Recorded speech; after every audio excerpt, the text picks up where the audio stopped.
Hey guys welcome back to my channel. कैसे हैं आप सब यार? उम्मीद करता हूँ सब मजे में होंगे।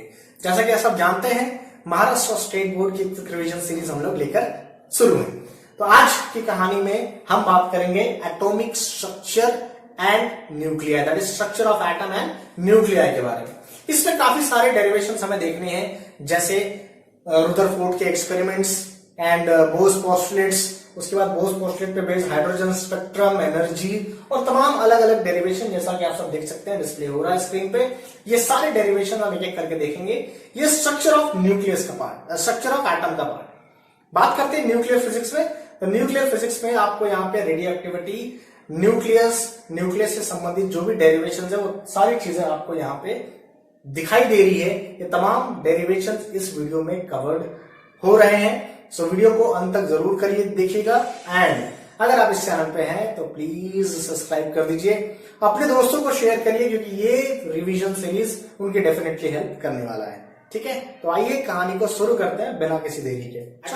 न्यूक्लियर में 10 डेरिवेशन है जिसके साथ हमें आज डील करना है। यही 10 डेरिवेशन आपके लिए इंपॉर्टेंट। ठीक है, सो एक एक करके कहानी को मैं आगाज करता हूं, शुरू करता हूं। जरा देखेंगे कैसे इवैल्यूएट होने वाला है यार। सीधा सा पहला क्वेश्चन है, दैट इज कि जेइजर एंड मार्शेल एक्सपेरिमेंट क्या किया गया और क्या हुआ। तो उन्होंने देखो क्या किया, उन्होंने अल्फा पार्टिकल का एक सोर्स लिया, उसको लीड की ब्रिक्स के हिसाब से एक गोल्ड फॉइल पे फॉल कराया, गोल्ड फॉइल पे। ठीक है, और जो भी बिहेवियर हो रहा था उसे ऑब्जर्व किया। ठीक है, अब क्या क्या बिहेवियर हुआ याद रहे। ये जो ऐसे क्वेश्चंस आते हैं ना, इसमें आपको उनके बिहेवियर्स लिखने होते हैं, आपकी अपनी बुद्धि नहीं लगानी होती। क्लियर? सो देखिए, सो क्वेश्चन है कैसा कि भाई जेइजर एंड मार्शेल एक्सपेरिमेंट में क्या ऑब्जर्वेशन हुआ, क्या ऑब्जर्वेशन किए गए। तो उन्होंने पूरा एक्सपेरिमेंट सेटअप करने के बाद 4-5 ऑब्जर्वेशन किए। यही वर्ड्स आपको यूज करने हैं और ऐसे ही लिखना है। पहला ऑब्जर्वेशन था कि उन्होंने ये ऑब्जर्व किया कि most of the alpha particle वो अनडेविएटेड पास हो गए। क्यों पास हुए नहीं मालूम, आपको लिखना भी नहीं है क्यों पास हुए। रीजन दिया रुदरफोर्ड ने रीजन दिया कि भाई वो अनडेविएटेड इसलिए पास हो गए क्योंकि जो एटम है उसमें बहुत सारे स्पेस जो है वो खाली है, वैकेंट है, इसलिए पास हो गए। बट अभी अपने को रीजन नहीं लिखना है, हमें सिर्फ ऑब्जर्वेशन लिखना है, याद रहे। ठीक है, उसके बाद कहा गया कि ओनली फ्यू यानी कितने, तो इतने परसेंट अल्फा पार्टिकल्स रे जो है वो डेविएट हुए। कितने डिग्री से? मोर देन 1 डिग्री से डेविएट हुए। ठीक है, अगला फ्यू। अब फ्यू यानी कितने? फ्यू यानी 1 in 8000, 8000 रेज में से एक रेस जो है वो डिफ्लेक्ट हुई, किससे? मोर देन 90% से। एंड कुछ एक रे ऐसी भी ऑब्जर्व हुई जो 90% जो 180 डिग्री से बाउंस बैक हो गई, मतलब गई टकरा के वापस आ गई। किससे, कहां, कैसे, क्यों नहीं पता। ये 4 ऑब्जर्वेशन है जो आपको लिखना बहुत बहुत जरूरी है। तो ये डायग्राम और ये 4 ऑब्जर्वेशन इस क्वेश्चन का आंसर होगा। M I clear? नोट करिए ध्यान से।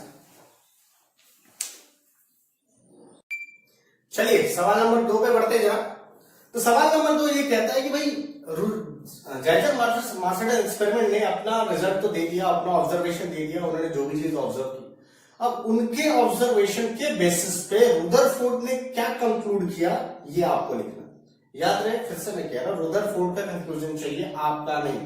तो उनके जो शब्द है आपको वही लिखने पड़ेंगे। तो क्या ये 5 पॉइंट है जो आपको ध्यान रखने पड़ेंगे। देखो एज इट इज यही वर्ड यूज करना है। पहला वर्ड उन्होंने रुदरफोर्ड ने ये बताया कि जो एटम है उसमें सेंटर में कोई तो भी एक टाइनी पॉजिटिवली कोर है जिसे उन्होंने नाम दिया न्यूक्लियस। उन्होंने कहा कि एटम के सेंटर में कुछ तो भी टाइनी पॉजिटिवली कोर है जिसे उन्होंने नाम दिया न्यूक्लियस। ना अगला पॉइंट में उन्होंने कहा कि total positively charge an entire mass that is 99.9% of the mass of atom वो कन्फाइंड यानी किसके अंदर है? न्यूक्लियस के अंदर। तो उनका ऐसा कहना था कि सारे पॉजिटिवली चार्ज और एटम का 99% of the mass, 99.9% of the mass nucleus के अंदर है। ठीक है, तीसरी पॉइंट ये आप जानते हैं that nucleus is surrounded by the negatively charge particle that is known as electron, जो उसके अराउंड सर्कुलर ऑर्बिट में घूम रहा है। उन्होंने उसको समझाते हुए ये भी कहा कि जैसे सन सेंटर में है और प्लैनेट उसके अराउंड घूम रहा है, वैसे ही न्यूक्लियस के अराउंड इलेक्ट्रॉन घूम रहा है। Yes, he has given that example. Okay, next उन्होंने ये तक कहा कि एटम जो है वो इलेक्ट्रिकली न्यूट्रल है, क्योंकि जितने नंबर ऑफ पॉजिटिवली चार्ज है उतने ही नंबर ऑफ नेगेटिवली चार्ज भी है। अगले पॉइंट में उन्होंने कहा कि size of nucleus is 10⁻⁻15 metre, जिसको हम लोग फीकोमीटर भी कहते हैं। और साइज की जहां तक बात किया है तो न्यूक्लियस का साइज एटम के मुकाबले 1,00,000 गुना छोटा है। क्लियर? तो ये पूरे के पूरे कंक्लूजन हो गए रुदरफोर्ड एटॉमिक मॉडल के। अब मैं क्लियर विद दिस? चलिए आगे बढ़ते हैं। जैसे सवाल नंबर 2 था, ये सवाल नंबर 3 फटाफट समय बिना गवाए। आप लोगों से सिर्फ इतनी रिक्वेस्ट है बॉस, इस वीडियो को शेयर करते रहिएगा, क्योंकि आज 4-5 दिन और रह गए हैं, उसके बाद ये वीडियो कोई काम का नहीं है, सिलेबस चेंज हो चुका है। चलिए तो जनाब क्वेश्चन नंबर 3 की मैं चर्चा कर रहा हूं, बोर्स ऑर्बिट की चर्चा करने जा रहा हूं। बोर्स ऑर्बिट, आप बोर्स ने 3 पोस्टुलेट दिए, तीनों पोस्टुलेट बहुत बहुत बहुत जरूरी है, तो पता होना चाहिए तीनों पोस्टुलेट क्या कहता है। देखो, सो बोर्स का फर्स्ट पोस्टुलेट, हम लोग बोर्स पोस्टुलेट की चर्चा करने वाले हैं। दैट बोर्स फर्स्ट पोस्टुलेट क्या कहता है, देखो जनाब। सो बोर्स का फर्स्ट पोस्टुलेट कहता है कि जो इलेक्ट्रॉन है, अच्छा बोर्स पोस्टुलेट सबसे पहले तो याद रखना हाइड्रोजन एटम के लिए दिया गया है, ठीक है। ये एक ऐसे एटम के लिए दिया गया है जिसमें एटम नंबर 1 हो। तो फोर्थ का फर्स्ट पोस्टुलेट कहता है दैट एक न्यूक्लियस के अराउंड जो इलेक्ट्रॉन रिवॉल्व कर रहा है सर्कुलर ऑर्बिट में, तो उनका ऐसा कहना है that centripetal force of this electron, centripetal force, जो सेंट्रीपिटल फोर्स इलेक्ट्रॉन को मिल रहा है घुमाने के लिए, that is due to electrostatic force, due to electrostatic force, यानी जो सेंट्रीपिटल फोर्स है जिसकी वजह से इलेक्ट्रॉन घूम रहा है, यानी गोल गोल घूम रहा है, दैट सेंट्रीपिटल फोर्स mv²/r किसकी वजह से है, तो 1/4πε0 e²/r², यानी इलेक्ट्रोस्टैटिक फोर्स की वजह से। This is the first postulate. मेरी बात समझ में आ गई? अगर ये हर बॉडी के लिए लगा हो जाओगे तो यहाँ पे z लगा देना, z की वैल्यू 1 है इसलिए यहाँ पे नहीं लगाया गया, ठीक है। सेकंड पोस्टुलेट क्या कहता है जनाब? सेकंड पोस्टुलेट कहता है दैट, पहला पोस्टुलेट ये कहता है कि भाई इलेक्ट्रॉन सारे सर्कुलर ऑर्बिट में घूमते हैं, और सर्कुलर ऑर्बिट में घूमने के लिए जो फोर्स उन्हें रिक्वायर्ड होता है वो इस सिचुएशन से बैलेंस होता है, ठीक है ना। सेकंड पोस्टुलेट की इलेक्ट्रॉन जिस ऑर्बिट में मूव करता है उस ऑर्बिट पे एनर्जी लिबरेट नहीं करता है, मतलब अगर इलेक्ट्रॉन अपने खुद के ऑर्बिट में है तो एनर्जी लिबरेट नहीं करता है। अच्छा, तो ऐसी ऑर्बिट को चुनता कैसे? तो कहा, उन्होंने कहा कि जिस ऑर्बिट का एंगुलर मोमेंटम, जिस ऑर्बिट का angular momentum is integral multiple of h/2π रहा, h/2π रहा, जिस ऑर्बिट का एंगुलर मोमेंटम इज h/2π रहा, उस ऑर्बिट में अगर इलेक्ट्रॉन मूव करता है तो एनर्जी लिबरेट नहीं करेगा। है क्लियर? ये हो गया second postulate. What about the third postulate man?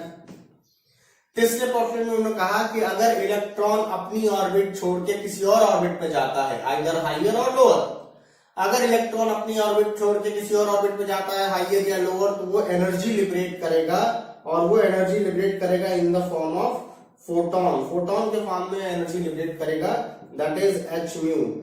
मतलब अगर वो नीचे से ऊपर जा रहा है तो एनर्जी अब्सॉर्ब करेगा, ऊपर से नीचे आ रहा है तो एनर्जी लिबरेट करेगा। तो ये उन्होंने 3 पोस्टुलेट दिए। पहले पोस्टुलेट बताया कि इलेक्ट्रॉन सर्कुलर ऑर्बिट में वो मूव कर रहा है तो वो जो फोर्स बैलेंस है वो ये सिचुएशन है। दूसरे ऑर्बिट में अगर इलेक्ट्रॉन अपने खुद के ऑर्बिट में मूव कर रहा है तो angular momentum will be nh/2π। अगर ऐसे ऑर्बिट में मूव करता है तो एनर्जी वेस्ट नहीं होगी, एनर्जी उसकी कंजर्व रहेगी। तीसरे पोस्टुलेट में उन्होंने कहा कि अगर इलेक्ट्रॉन हायर ऑर्बिट से लोअर ऑर्बिट में जाता है तो वो एनर्जी लिबरेट करेगा, और एनर्जी का फॉर्मूला होगा hν, which is the energy of photon. Am I clear with this? चलिए नोट करते चलिए।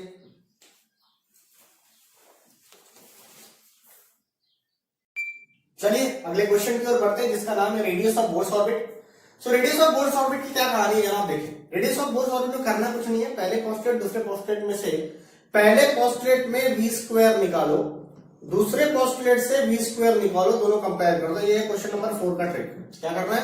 पहले पोस्टुलेट से v² निकाले, दूसरे पोस्टुलेट से v² निकाले, दोनों कंपेयर कर दीजिए, काम खत्म। देखो वाला कैसे करना है, ठीक है। तो पहले पोस्टुलेट से v² निकालेंगे तो यहाँ पे आ जाएगा v² = 1/4πε0 ई स्क्वायर, एक आर इस आर के साथ कैंसिल हो गया तो यहाँ पे आर बचा और एम बचा। है ना क्लियर विद दिस? तो आपको सिंपली एक कंक्लूजन यहाँ पे मिल जाता, दिस इज पहले ऑर्बिट से पहले वैसे आपको ये रिजल्ट मिल रहा है। ठीक है, अगले से क्या करना है, देखो सेकंड पोस्टुलेट से आपको ये पता है कि m v r is equals to n h by 2 पाई।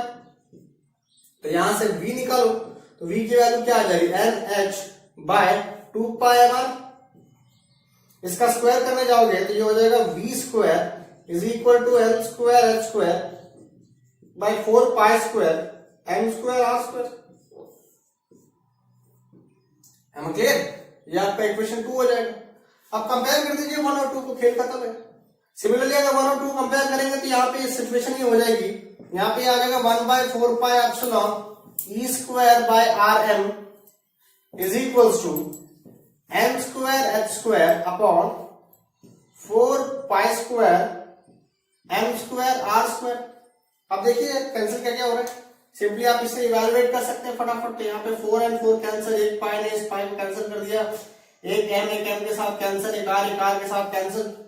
देखिए अब बचा क्या, आपको आर निकालना है तो इस आर को ऊपर लेके चले जाइए, यहाँ पे लिखेंगे n square h square epsilon naught यहाँ चला जाएगा अपॉन यहाँ पे क्या बचता है, एक पाई बचता है, एम बचता है और ई स्क्वायर बचता है। तो ये आपका रेडियस हो जाता है। हमें क्लियर?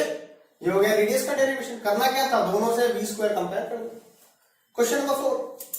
क्वेश्चन नंबर 5 ये आप लोग के लिए गिफ्ट रहेगा। क्वेश्चन नंबर 5 यानी v निकालने का तरीका। कुछ नहीं करना है भाई, v निकालने के लिए क्या करना है, सेकंड पोस्टुलेट से v की वैल्यू निकालो। सेकंड पोस्टुलेट से v की वैल्यू निकालोगे तो वो आ जाएगा nh बाय 2 पाई m, nh बाय 2 पाई m r। करना क्या है, r की वैल्यू उठाइए और इसमें रख दीजिए, वैल्यू आ जाएगी। r की वैल्यू उठाइए, इसमें सब्स्टिट्यूट कर दीजिए, you will get the final answer.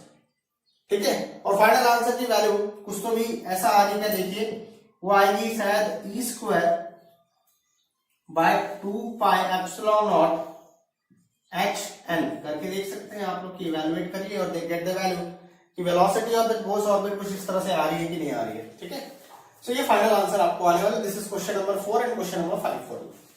है ना क्लियर विद द लॉजिक? बात समझ में आ रही है? चलिए तो अगली चर्चा बढ़ाते हैं। अगली चर्चा हम करने वाले एनर्जीज की। तो एनर्जीज की चर्चा कैसे करने वाले जरा देखिए।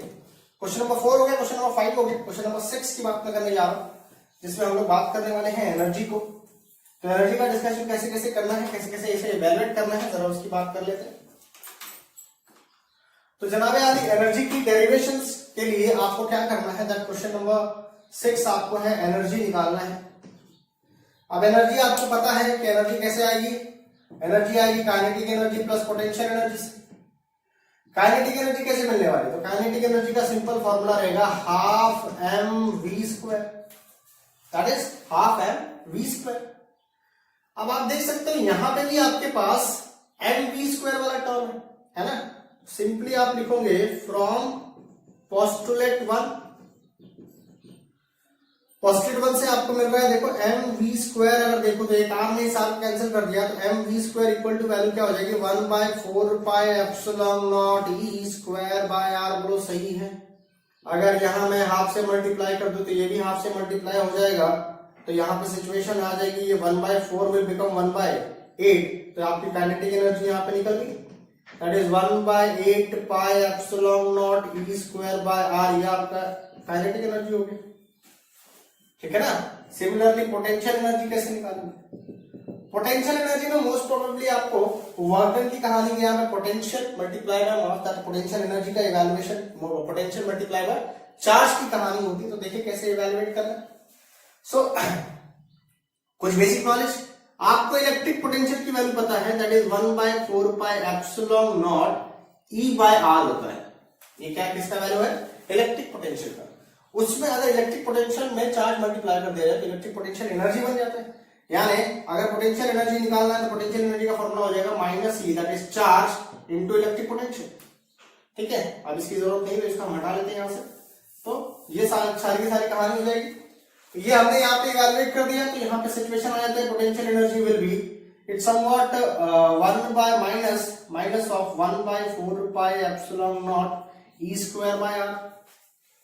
अब आप देख सकते हैं कि एक काइनेटिक एनर्जी निकल चुका है, पोटेंशियल एनर्जी निकल चुका है। अगर आप इन दोनों से टोटल एनर्जी निकालना चाहें तो टोटल एनर्जी की वैल्यू आती है 1/8 pi epsilon naught e square by r. Am I correct with this?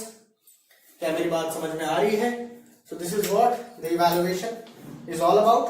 ठीक है, इट्स क्लियर? देख सकते हैं इसमें और क्या नया किया जा सकता है। तो आर की जो वैल्यू है बेटा, रेडियस की जो वैल्यू हमने थोड़ी देर पहले निकाली थी, वो उठाइए, पुट कर दीजिए इसमें, तो आपका आंसर आ जाएगा। इसमें आप जब फाइनल आंसर आप निकालेंगे तो आपको पता चलेगा कि इसका फाइनल आंसर होता है -13.6। ये जो टर्म आएगा वो z square by n square का टर्म आएगा। मतलब energy is inversely proportional to n square, ये टर्म आने वाला है। तो ये आपका एनर्जी का डेरिवेशन हो जाता है। क्या मेरी बात आपको समझ में आ रही है? ठीक है, इसमें आर की वैल्यू पुट करोगे तो जो किताब में लिखा हुआ है वैसा ही आंसर आपका आ जाएगा। है ना क्लियर? चलिए नोट करिए।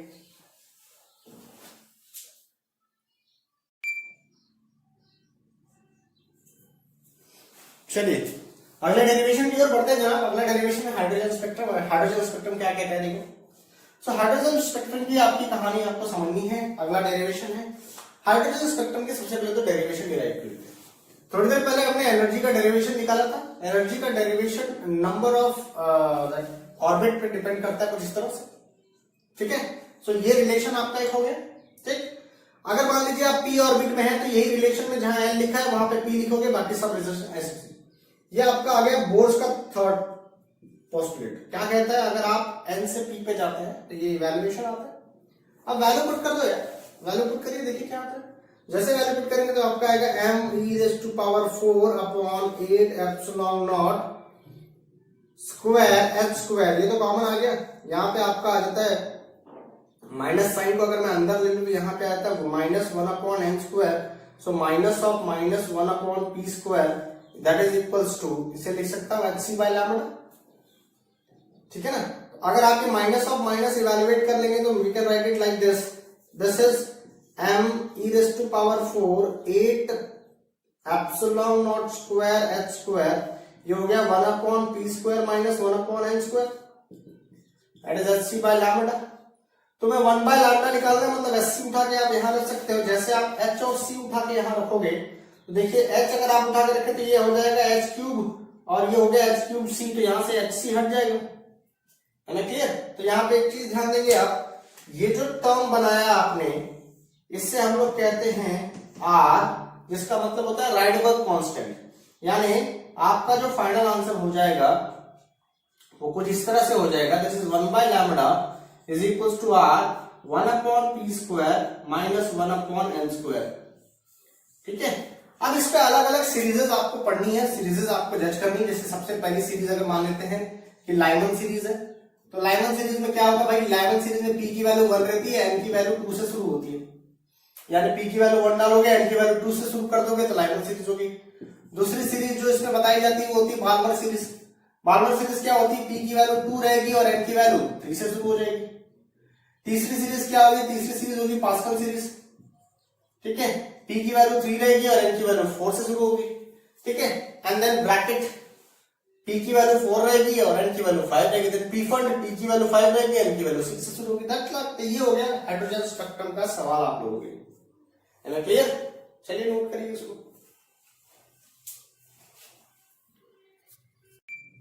चलिए अगला डेरिवेशन की ओर बढ़ते हैं जनाब। अगला डेरिवेशन है मास डिफेक्ट। सो मास डिफेक्ट का डेरिवेशन कैसा है?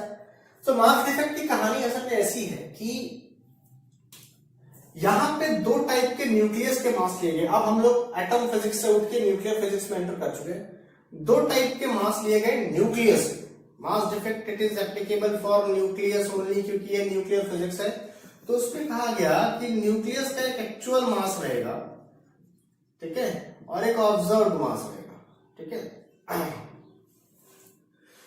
रूल तो ये कहता है दोनों सेम होना चाहिए, बट हमने क्या ऑब्जर्व किया कि दोनों मास में एक स्लाइटली सा हमें डिफरेंस नजर आया और इसी डिफरेंस को हम लोग मास डिफेक्ट कहते हैं। क्या डिफरेंस नजर आया देखिए। तो हमने ऑब्जर्व मास की वैल्यू मान ली, एक्चुअल मास की वैल्यू सपोज मान लेते हैं m, ये हो गया एक्चुअल मास। तो ऑब्जर्व मास कैसे निकाला? ऑब्जर्व मास यानी कि total mass of proton plus total mass of neutron निकाल देंगे तो मास ऑफ न्यूक्लियस निकल जाएगा, क्योंकि न्यूक्लियस क्या होता है, प्रोटॉन प्लस न्यूट्रॉन ही होता है। तो इतने प्रोटॉन हैं total mass of proton plus A minus Z यानी टोटल मास ऑफ न्यूट्रॉन, ये हो गया ऑब्जर्व मास।